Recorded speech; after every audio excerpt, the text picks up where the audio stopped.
نبدأ الآن بأسئلة الجزء المقالي كما وردت في أسئلة الهيكل أو المطلوب في الهيكل. بالنسبة للسؤال الأول بحكينا identify that the linear velocity of a particle in circular motion always points tangential to the circular path or the circumference and is always perpendicular to the position vector which points in the radial direction. 2. Sketch the path taken in circular motion, uniform and non-uniform, and explain the velocity and acceleration vectors, magnitude and directions during the motion. 3. Explain that for uniform circular motion, where the angular velocity is constant, the tangential acceleration is 0. But the velocity vectors still change direction continuously as the object moves in its circular path. 4. Relate the magnitudes of linear, which is the tangential, and angular velocities for circular motions. طبعا وردت عنا عدة أسئلة في الكتاب اللي هي exercises 9.46, 9.47 and 9.50. نبدأ مع بعض بالسؤال الأول.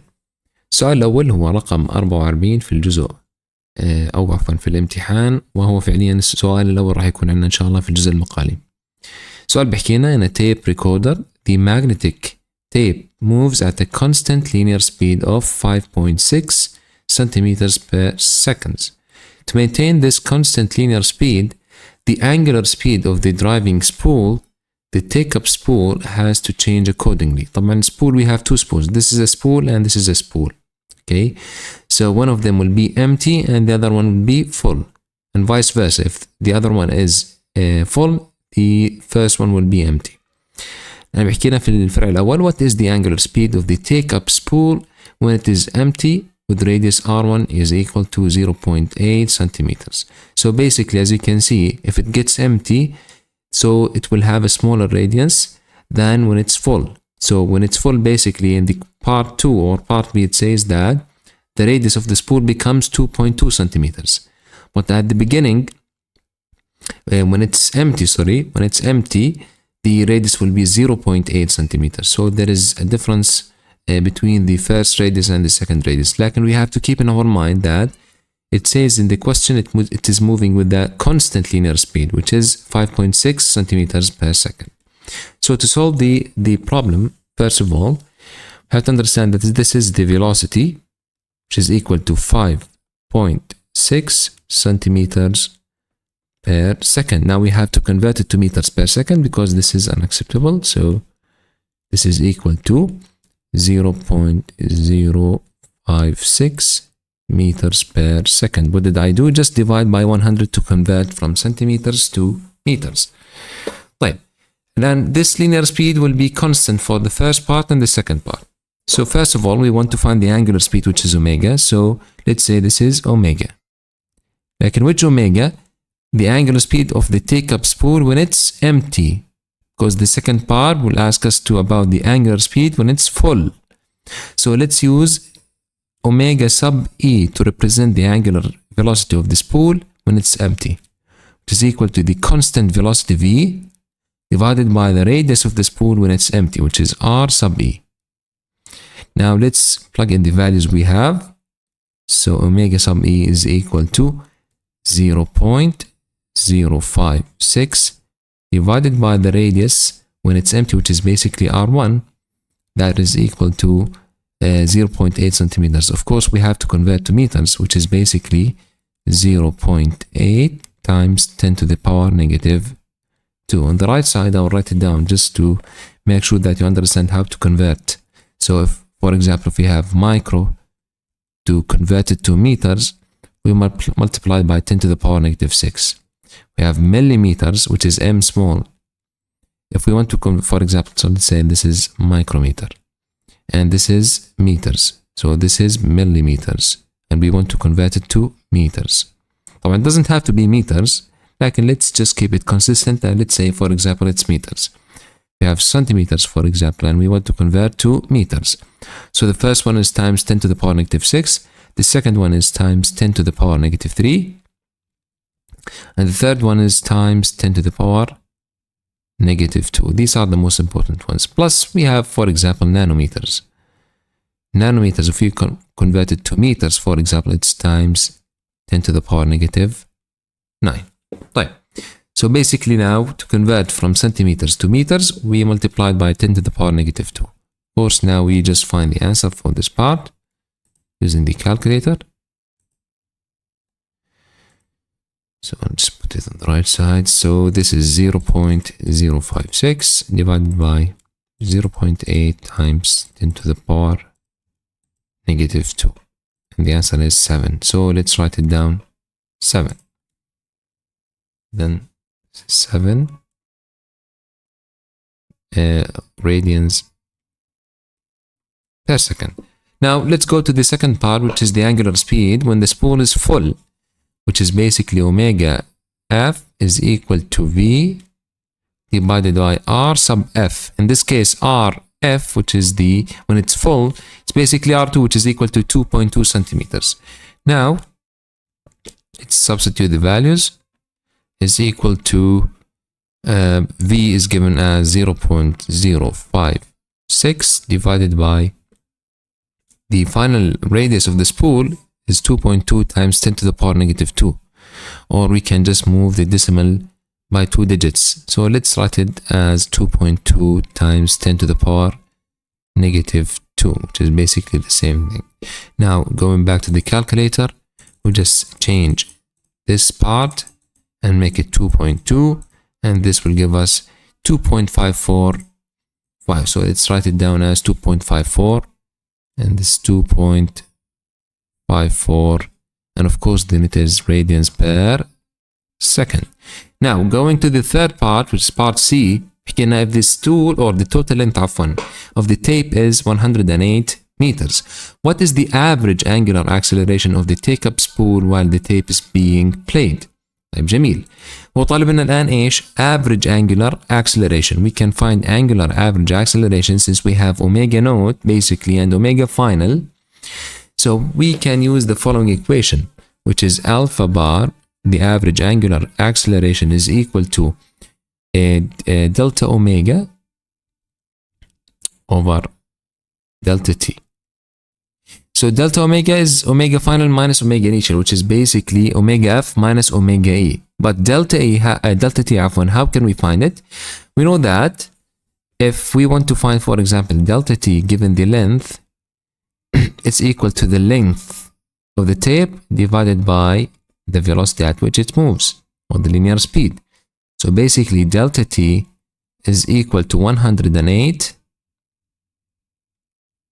divided by linear speed of the tape, which is 0.056.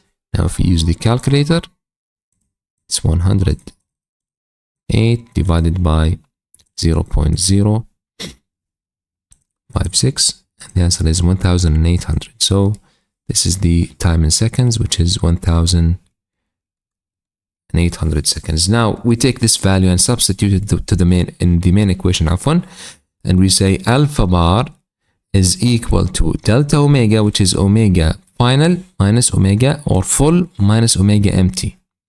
So this is basically equal to 2.54 minus 7 divided by delta t, which was found to be 1800 seconds. Now going back to the calculator, say 2.45 or 54 minus 7 divided by the answer that we had from the first part, and the answer is 2.47 or 2.48 times 10 to the power negative 3. 2.48 times 10 to the power negative 3, and of course the answer has to be minus. So let's just double check. 48, yes, that's correct. And please don't forget the unit of the angular acceleration, which is basically radians per second square. هيك نحن بنكون خلصنا هذا السؤال بشكل كامل. ننتقل الآن إلى الجزء اللي بعده. طبعا just to make sure that you understand or you get it, the rest of the questions we already solved. Okay, so this is the only question that we haven't solved. That's why I did not repeat the questions. طبعا if we go through the objectives, they are extremely important. Okay, for example, you should know that the linear speed is a tangent to the circular path. You should know that the centripetal acceleration and centripetal force always points towards the center of rotation. Those are very important. For example, even if the centripetal or let's say the angular acceleration is equal to 0, that does not mean that the centripetal acceleration has to be 0. No, because if the centripetal acceleration is 0, that means there is no circular motion. Okay, so keep that in your mind. Right.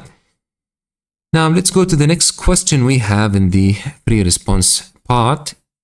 And the main objective of the second question will be about how to apply Newton's laws of motion and or energy conservation principles to analyze circular motion in a vertical or horizontal plane, motion in vertical loop of an amusement park ride, rotating cylinder, moving through a leveled or banked curve. 2. Determine the location of the center of mass of two or several particles or extended objects with uniform mass distribution. And the object can be divided into simple geometric figures, each of which can be replaced by the particles as or at its center by applying suitable mathematical equations. الآن بالنسبة ل part 2 of this objective, no questions from chapter 8 were involved in this part. They did not write any questions from chapter 8. So basically, what I conclude from this is basically the question that you will get in this part is basically about the center of mass and center of gravity. And the question will be, inshallah, very simple. I have solved already 2 questions at the beginning of this revision. And we don't have to go through any more questions regarding the center of mass or center of gravity. But I highly just suggest everyone, please go through my videos on YouTube. Go and watch lesson 8.1 on YouTube, center of mass and center of gravity, because there I have already solved many questions and all of them are basically may cover what you may ever need in this part. So basically, let's concentrate on the important stuff, which is basically chapter 9, and let's go over the first question we have, which is how to find the velocities at 3 o'clock and 9 o'clock positions in this اللي هي roller coaster. طبعا this is a question that we already have solved in question 40. طبعا هذا سؤال حليناه في الأعلى رقم 40، لكن this is basically an extension for the same question. طيب الآن here what are we going to do? We want to find the velocity of the roller coaster at 2 positions. This position, which is basically the 9 o'clock, and this position, which is basically the 3 o'clock positions. طيب And to solve this part, we should know the following. In this case, we have to use the principle of conservation of energy. And we already said or established that the energy or the total energy of the system is equal to the kinetic energy plus the potential energy at any point. So basically, E at this point is equal to E at this point, which is also equal to E at this point and E at this point. Why? Because we assume that this is a conservative system, no energy will be lost anywhere. So basically this total energy at this point is the same as this point or this point or that point. طيب جميل. Now our points of interest are basically the points at the 3 o'clock, the top, or you can call it of course 12 o'clock, and as well اللي هو 9 o'clock.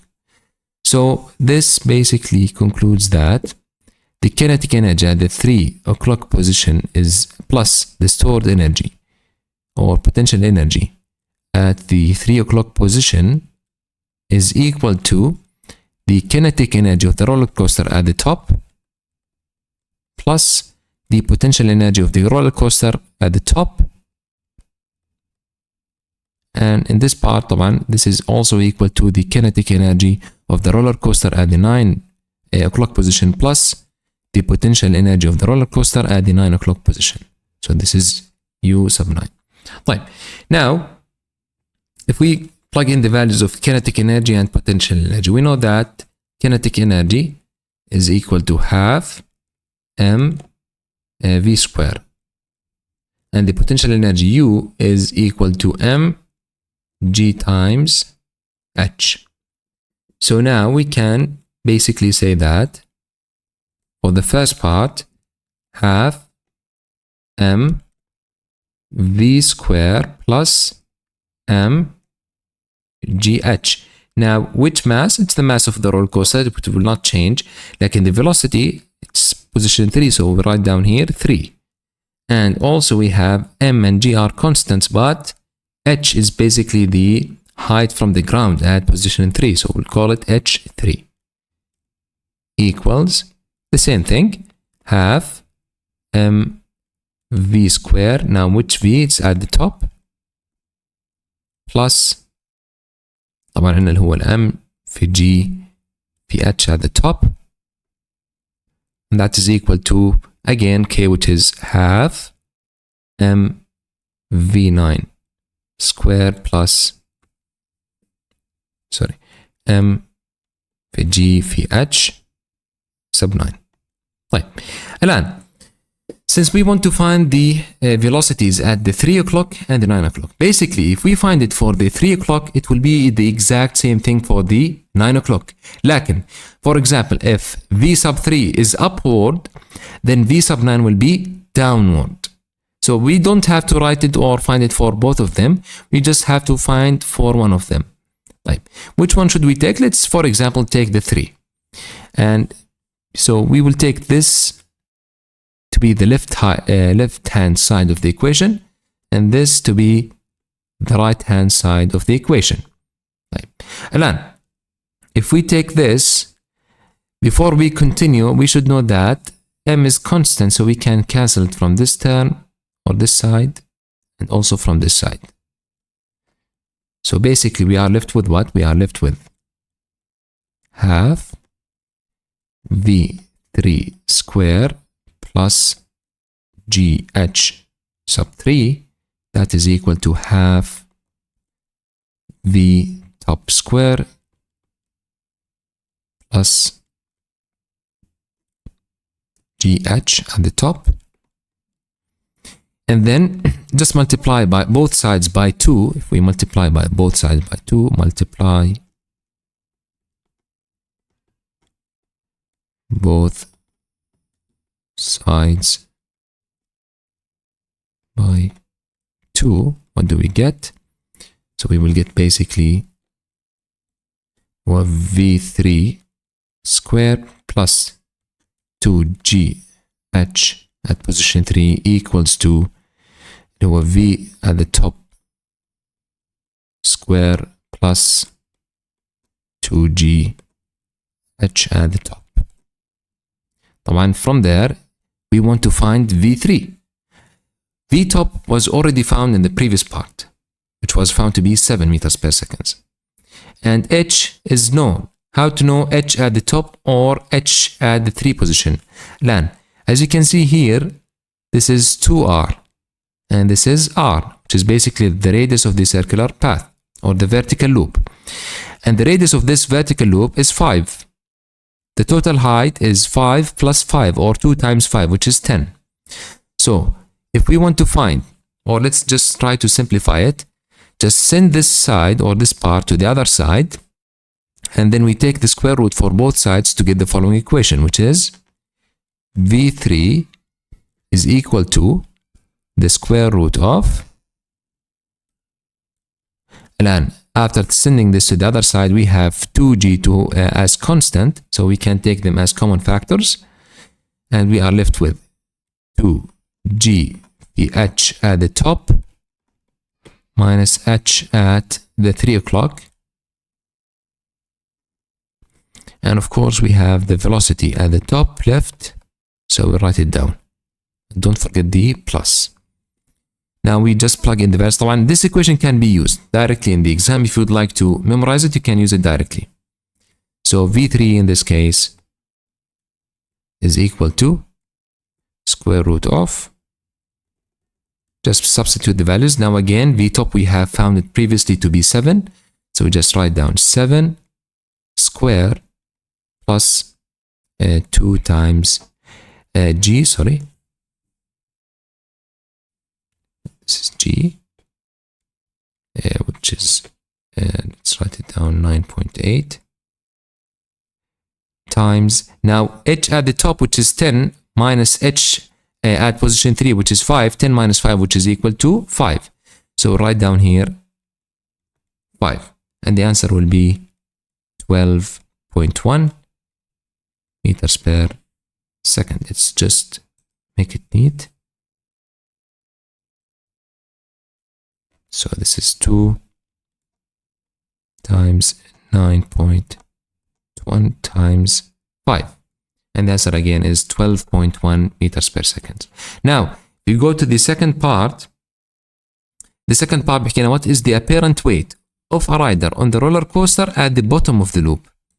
Where is the bottom of the loop? It's at this point, which is basically equivalent to the هو خلينا نحكي position 6 o'clock, right?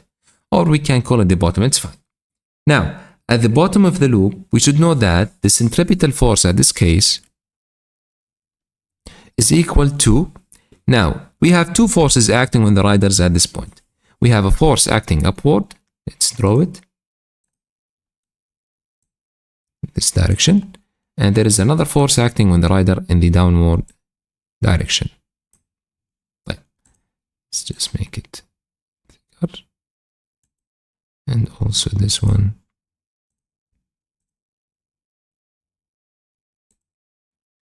Let's make it a little bit apparent. Now let's change the color of this one. So as you can see, in the red color we have the normal force upward, and in the blue color we have the gravitational force downward.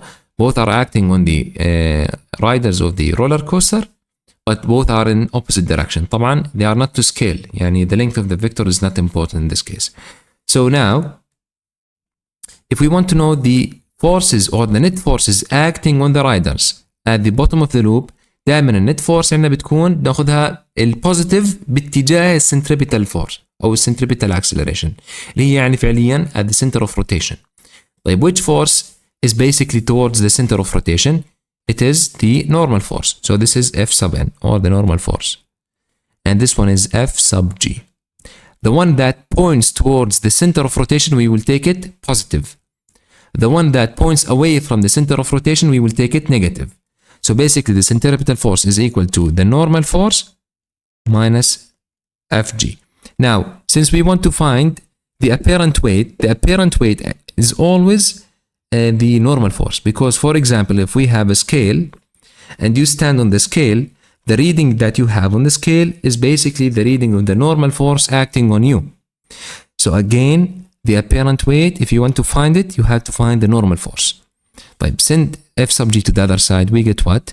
We get that the normal force is equal to F sub c plus F sub g. Now, in this case, we just substitute the values of each of the centripetal force and the gravitational force. So basically, the normal force is equal to the centripetal force, which is m v square over r plus m times g. Like in which velocity it's at this point, we can call it the bottom, or we can call it the 6 o'clock. Just to make it simple, let's call it v sub 6, indicating the 6 o'clock. Right. And let's say that this is the first equation, and we will see how we can solve this equation in a moment. Right. Again, to complete this part, we have to find v sub 6, but we do not have the velocity of the roller coaster at the bottom of the loop. What do we do in this case? Again, we use the law of conservation of energy. And we say that, for example, the energy at the top of the loop is equal to the total energy stored in the system at the bottom of the loop, or position 6. Let's call it 6. Right. Now, let's substitute this value, which is basically equal to m g h at the top plus half m v square at the top, and this is equal, its part is equal to mg h at position 6 plus half m v at position 6 square. Now, keep in your mind, h6 is basically the height of the roller coaster from the ground at position 6. طبعا, what is the height of the roller coaster or the riders? From the ground at position 6, it's basically 0. So basically this part will be cancelled. What is left in this equation? Let's substitute. We have طبعا we can cancel also mass from all of the sides. This is the mass cancelled because its constant can be taken as a common factor and can be cancelled from both sides. طيب الآن what is left? We have g h top plus half v top square equals half v6 squared. طيب let's plug in the values that we have got from those parts. We have 9 point. So we have g times h, which is 9.81, times h at the top, which is basically 10, which is the radius multiplied by 2, or the diameter of the vertical loop. So this is for this part, plus half multiplied by the velocity at the top. Again, it's equal to 7 meters per second square. So it's 7 square equals to half times and v at position 6 square. And this is what we want to find. Now doing shift solve, here we can do shift solve.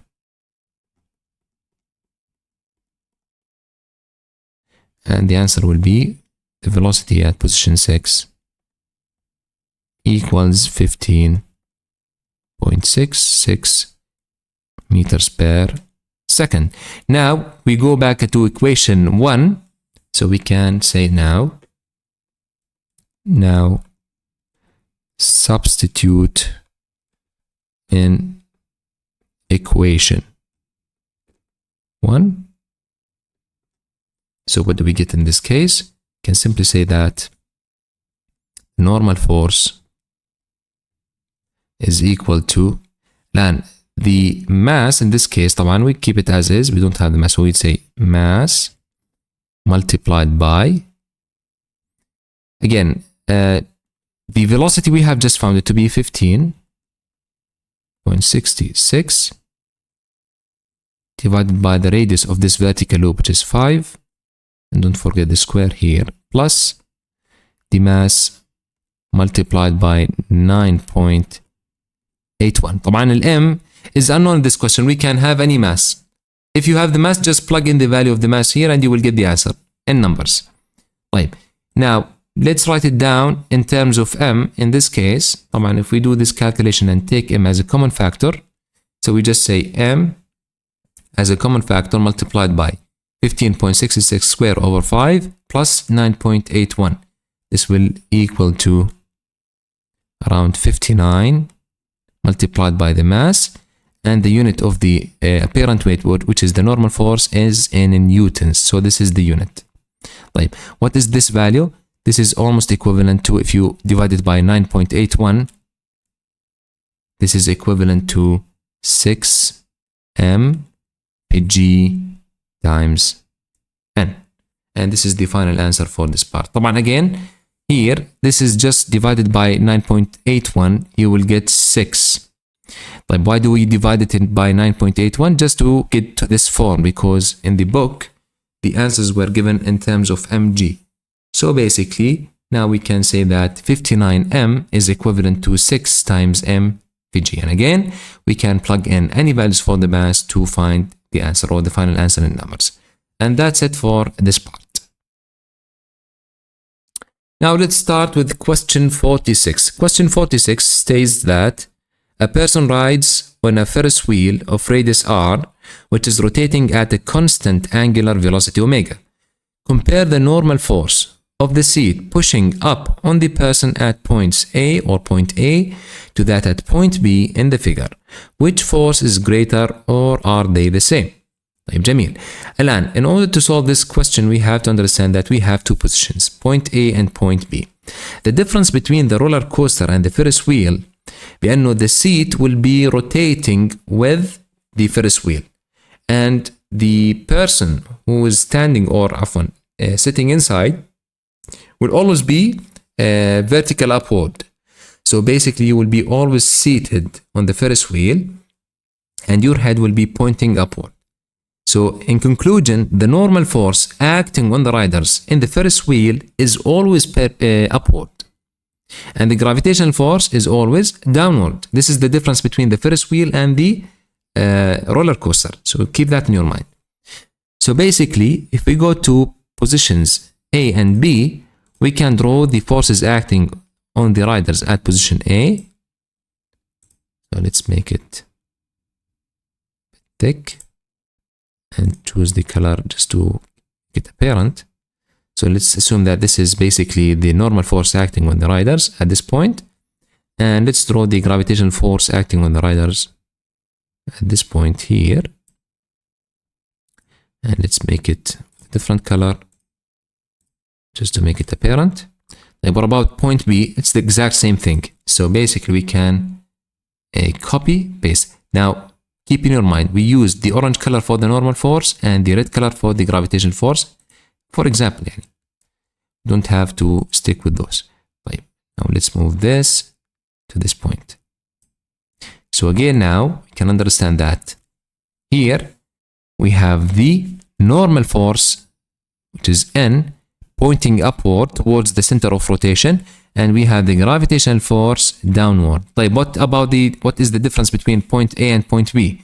At point B, what is pointing towards the center of rotation is the gravitational force. And what is pointing away from the centripetal force, or the central point, is the normal force. طيب, why is it important to understand the difference? The difference is extremely important to understand because if we want to find the centripetal force, for example, at point A, so at A, the centripetal force at position A is equal to what?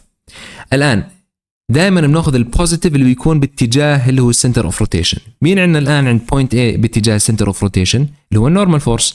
فبالتالي we say normal force is positive. طيب, the gravitational force is pointing away from the center of rotation, يعني in the opposite direction, radially away from the center of rotation. So it will take what? It will take minus. طيب, what about الآن at positions or position B? What is the difference? Now here at position B, the centripetal force at position B is equal to what? And in this case, لاحظوا, the one that is pointing towards the center of rotation is the gravitational force. And the normal force is pointing away from the center of rotation. So now the centripetal force is equal to Fg minus N. And again, عشان بس نشرح بالعربي عشان توصل الفكرة. في هاي الحالة اللي باخذ البوزيتيف اللي دائما بيأشر نحو مركز الدوران. مين عندي مثلا عند النقطة A مين بيأشر نحو مركز الدوران؟ كان عندي النورمال فورس. طيب, بالنقطة B مين كان يأشر نحو مركز الدوران؟ اللي كان يأشر نحو مركز الدوران اللي هو مين؟ الجرافيتيشن فورس. فبالتالي عند النقطة A حطينا النورمال فورس بوزيتيف، وعند النقطة B حطينا ايش؟ حطينا الجرافيتيشن فورس بوزيتيف. لأن هو طالب منا نعمل comparison between the normal force at points A and points B. So we can simply say that, just to conclude, now send this to the other side, we will say that normal force is equal to the centripetal acceleration, or centripetal force, عفوا, at point A plus F sub G. طيب, what about this one? No, this is on the different side. So just send N to the other side and then send the centripetal force at point B to the other side. What do we get? We get the normal force is equal to Fg minus the centripetal force at point B. طبعا we can now conclude that the normal force at point A is greater than the normal force at point B. طيب, what if we want to write it down in numbers, let's say? So again, we just have to find the centripetal acceleration and then multiplied by the mass in order to get to a relationship. طيب, how to write down this relationship? We can simply basically state that if we have for example, the centripetal force acting at point A or numbers that we can substitute, then you can just plug in the values there and you can basically find the normal force in numbers at point A and at point B. لكن the most important thing is to know how to compare the normal force at point A to point B. وهيك احنا بنكون خلصنا هذا السؤال. ننتقل الآن إلى السؤال رقم 47. هذا السؤال بيحكي لنا بأنه a particular Ferris wheel takes riders in a vertical circle of radius 9 meters once every 12 seconds. طيب, then again we have a Ferris wheel. طالب منا A, calculate the speed of the riders assuming it to be constant. So we want to find the speed of the riders assuming that it will be constant. طيب, First of all, what are we going to do now is to understand the following. Here we have the radius of the vertical loop. And we have this 12 seconds. What is this 12 seconds? This is basically the time needed to complete one full rotation. So in other words, this is what? This is the time period or the period of rotation. And this is R. Since we want to find the speed, what is V? V is equal to omega times R. طيب, what is omega? It's equal to 2 pi divided by T multiplied by R. So it's basically 2 pi R over T. Now let's plug in the values. 2 pi multiplied by the radius of the rotation, which is 9, divided by T, which is 12. Now using the calculator, let's calculate it together.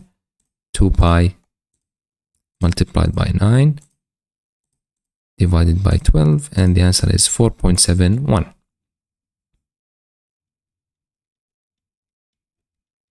Of course, the unit is in meters per second. Now we have the velocity of the Ferris wheel at that point. طيب, let's go now to part B. Part B, draw a free body diagram for a rider at a time when she is at the bottom of the circle. Calculate the normal force exerted by the seat on the rider at the point or that point in the right. طيب, جميل. الآن طبعا هو نفس السؤال فعليا تابع للسؤال السابق. احنا we can draw the free body diagram for the rider at this point. هي point A at the bottom of the Ferris wheel.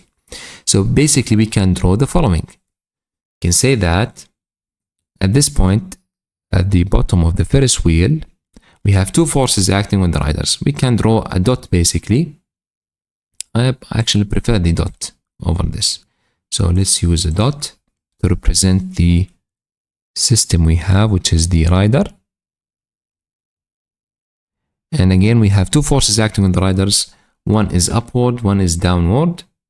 So let's draw the first arrow to be upward and the second one to be downward.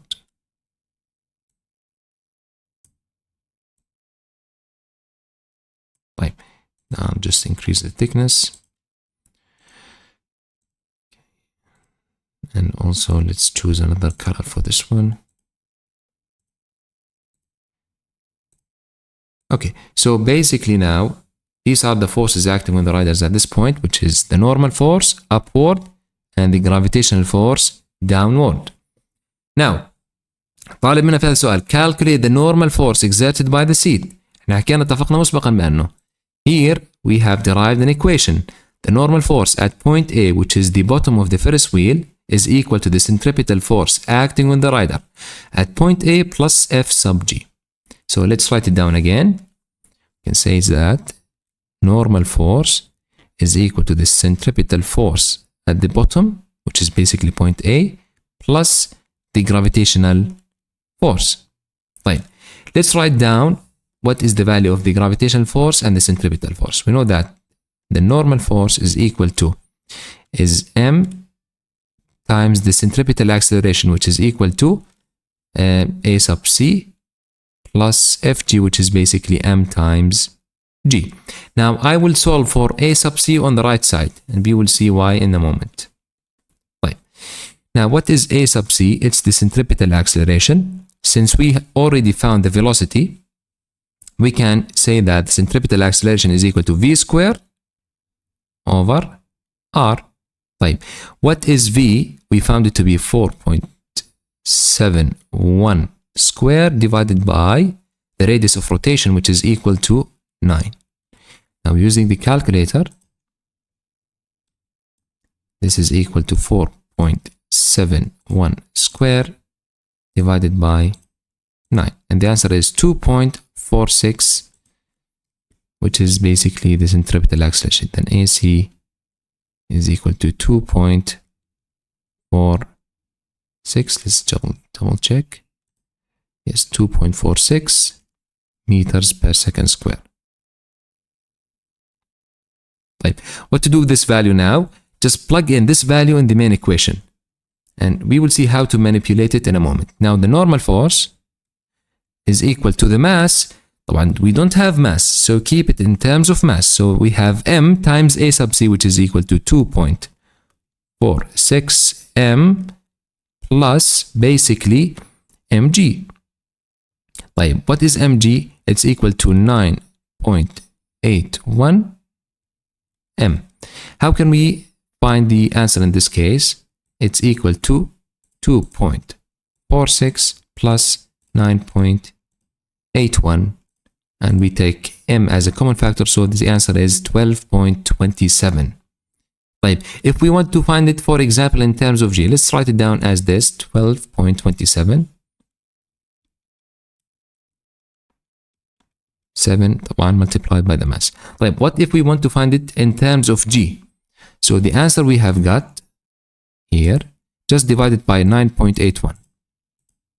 What do we get? We get around 1.25 gm or mg. Then we can also write it down as 1.25 m times g. Both are correct. Both are basically the same. طبعا, what did we find? Normal force. So the answer is in Newton, and this is in Newton. This is the unit, this is the mass, this is the gravitational acceleration. طيب, what about point B? We will do the exact same thing. لكن if we go back here, لاحظين الآن at point B, the normal force is equal to Fg minus the centripetal force. So now we can say directly, and the normal force is equal to Fg minus F sub c. Right. Do we have the values of F sub c and mg? Yes, of course. Fg, yes, we have them. So we can say now n is basically equal to Fg, which is m times g, minus the centripetal force. We already found it to be 2.46 m. So 2.46 m. Now substitute the value of g, for example. What did we get, or what do we get? 9.81 m minus 2.46 m. To find the answer of this, just say 9.81 minus 2.46, and the answer is equal to 7.35. So this is equal to 7.35 multiplied by the mass, and this is in newtons. طيب, what if we want to find it in terms of g, as we have done in the first part, just to make a comparison between both? So the answer we have got, just divided by 9.81, and you have now the answer in terms of g, which is basically equal to around 0.75 mg. This is g multiplied by 0.75 multiplied by m. So this is also equivalent to 0.75 mg, and of course it's in newtons. لاحظوا الآن الفرق. In the first one, the normal force is equal to, and let's highlight it, it's equal to 1.25 times m times g. I think the color is not suitable. Let's use different color. Yes, this is different and better. So this is 1.25 mg, and this one is equal to 0.75 mg, and there is a huge difference. There is a huge difference between both. And that's basically the end of this question.